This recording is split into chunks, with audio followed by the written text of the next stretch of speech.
So I'm sure you've all heard about Ken Penders confirming that Sally X Geoffrey was going to be a thing and that they were going to eventually have sex and that was going to be a plot line in the comic book.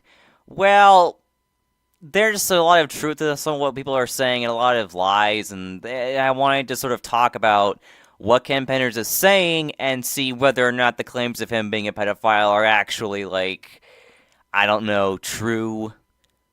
Now, I'm going to get a lot of hate for this, but I honestly don't think Ken Penders is in the wrong, and let me explain. Now, this whole thing started when Daryl Hayne said, I know besides Sonic, Sally dated Antoine, Geoffrey St. John, Monkey Khan, and maybe during post-SJW Wave era Mighty the Armadillo. And here was Ken's response. One story I couldn't tell was Sally losing her virginity to Geoffrey. Sonic may be fast, but Geoffrey was faster on the draw in that department. Now let's look at this for a moment. Sally, as confirmed by Ken, is 16, and Geoffrey, as confirmed by Ken, is 20. So, there's a bit of a complaint here. There's a 4-age difference. However, it is thanks to the Romeo and Juliet law in the US that Geoffrey could technically be with Sally. And don't worry, there's a slew of other comments that Ken has made on this that are going to come into this. But as for consent, the age of consent in the United States, the lowest so far in modern times is 16. Keep in mind the word consent, not marriage. So legally, in the US, at least in most states, Sally and Jeffrey, legally they could have hot coffee. There's no doubting that. So this next one goes, okay, but like, she's a minor and he's a full-grown adult though.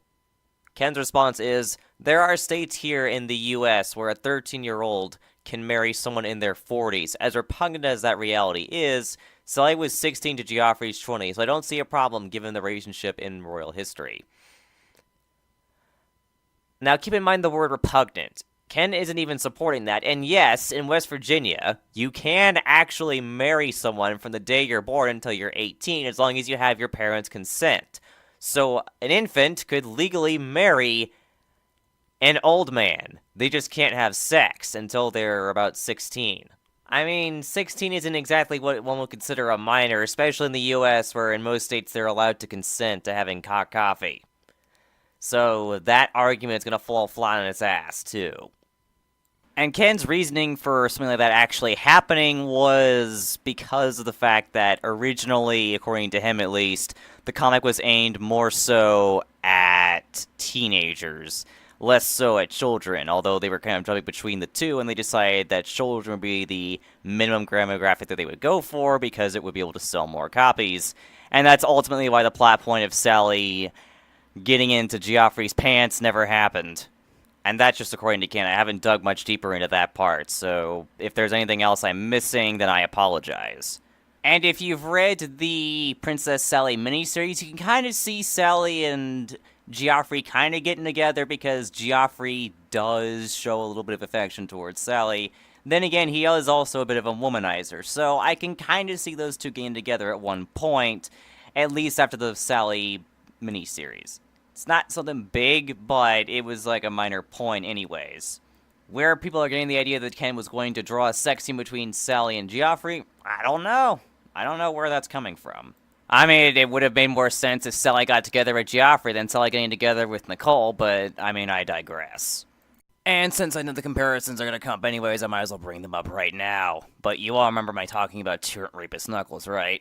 Yeah, well, that might not have made it into Other M blatantly. It was still hinted at, but it made it into Other M unblatantly. In Archie, however, that's a different story. It was obvious. It was blatant as hell. Because in Sonic Universe number 7, Shadow frees to chaos, yes, to chaos, and then fills her with energy. And if you're looking at the pictures and are getting a very awkward sexual vibe, then congratulations, you're a sane human being. Why was this brought back? And why does it look so sexual? And why is it when I say Shadow filled to chaos with energy, it sounds kind of rapey? So, two characters of age consenting, that's a no-no, but rape between two characters of very, very different ages That's perfectly acceptable somehow.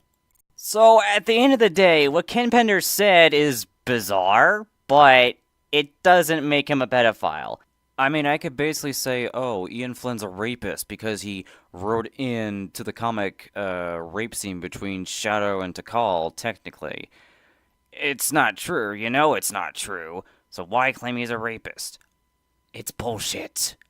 And for all the people who are claiming he's a pedophile without any evidence, well, that's considered slander and libel.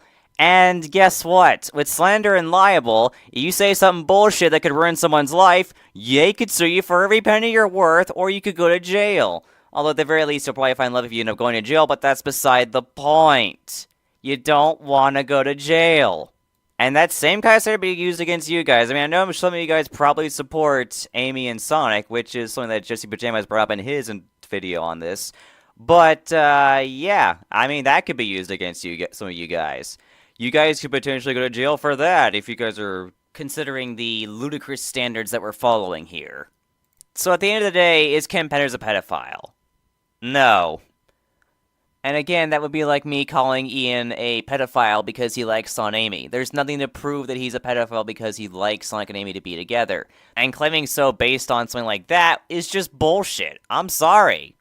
But, I mean, at the end of the day, that's just how people treat Ken Penders. Be it justified or not, and then they go out and pit with pitchforks and torches, basically. And then they try to ruin his life. And that'll probably end up biting half of these people in the ass at some point later on down the line. But, I mean, I've been seeing sort of an increase in people calling out without actually having actual evidence or even taking things out of context specifically to ruin the person they're talking about. I mean, the examples that I know about the most were people like the Jammerly calling out Hedgefox as an art thief, even though he was using another comment which falls under fair use, or Tracker TD calling Zell saying, "You're trying to get Ian Flynn fired," even though the journal never said anything about that. If he actually read the journal, he would know that was not what Zell was talking about or trying to do. And the fact that customer support has dealt with much dumber things. And those are just some of the examples that I've seen before. At the end of the day, though, I think it's just a bunch of unnecessary hatred being thrown towards Penders. I mean, in all honesty, though, no one complained about Sonic and Amy, no one complained about Bunny and Antoine. I mean, let's be honest here, a lot of the characters in Sonic have had sex before. Obviously. I mean, how else would 30 years or 20 years later exist? Exactly. I mean, someone's got to answer that question for me. It's obvious they had hot coffee. It's pretty obvious. At the end of the day, though, Penders didn't support pedophilia. He didn't even get the story out to the planning stages when he worked at Archie. I mean, I'm going in circles at this point. Nothing wrong happened. There are worse things that have happened in Archie.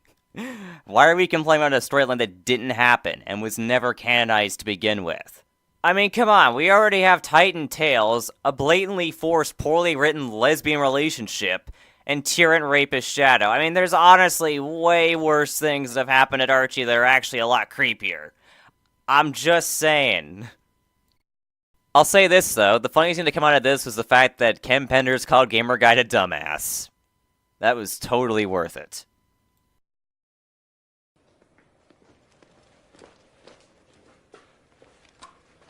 You fellas have a lot of growing up to do, I'll tell you that. Ridiculous. Completely ridiculous. Can you believe these characters? Way out of line, way out of line. Have a good mind to go to the warden about this. You know what hurts the most is the lack of respect. You know? That's what hurts the most. Except for the other thing. That hurts the most. But the lack of respect hurts the second most.